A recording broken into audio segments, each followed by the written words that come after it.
পালাইতে গেলে সুযোগ সেদিন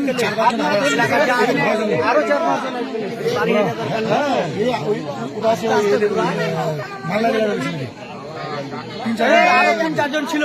আমরা তখন আসলাম না যে এমনি ব্যাপার আছে এর যে সন্দেহ হলো।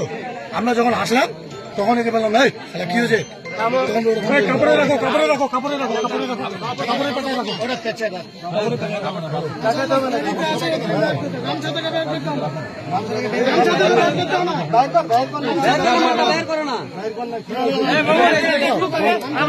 ভিডিও করছে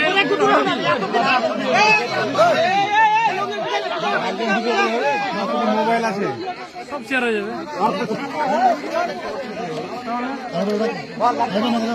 লাইভ করো লাইভ করো না না এই মেশিনটা খুলে গেছিল। হ্যাঁ দেখে নে বাপরে বাপ দিকে থাকে বলা যায় না। ম্যাগাজিন খোলা আবার ইয়ে করা আছে না, ঠিক আছে ম্যাগাজিন খোলা আছে, ম্যাগাজিন খোলা কত সময় ভিতরে থেকে হ্যাঁ শাটার হয়ে যেতে পারে ওরকম দেখবো না। এটা তো স্যার আপনি দেখে স্যারকে তো এই সত্য সত্য মাটির দিকে নিচে মারেন ভাই উপর যদি করবি না দেখা নাই নাই নাই বাস হয়ে যাবে বাস ঠিক আছে মেশিনারি কভার করব ভাই এই মেশিনারি গুলি চলে যাবে বল না দি বল একবার মাথা রাখো এই পুলিশ কে বেশি গেল পুলিশ কি মারছে ঢেলে দিছি এটা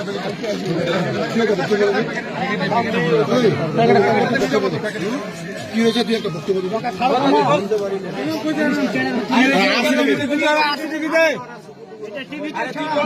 তোর সঙ্গে তোকে মেরেছে না, আমি যখন বলবো কি হয়েছিল ঘটনাটা বলুন ধরে।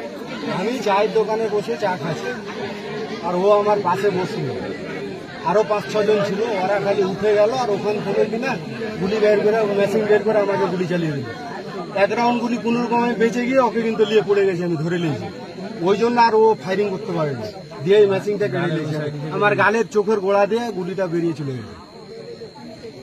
কে মারলো ওটা? এটা হচ্ছে বুদ্দিন সাহা না কি নাম তার, সাহাবুদ্দিন। ওর কাছ থেকে লেনা রে, তাইলে বেশি ভালো হবে না। ওর সাথে আরেকজন ছিল, আগে কি ছিল, আরো ছিল, ওর সাথে আরেকজন ছিল। একটু পানি দে তোরা কেউ রে, পানি নেই পানি উঠে না, তোমারা জল দিস না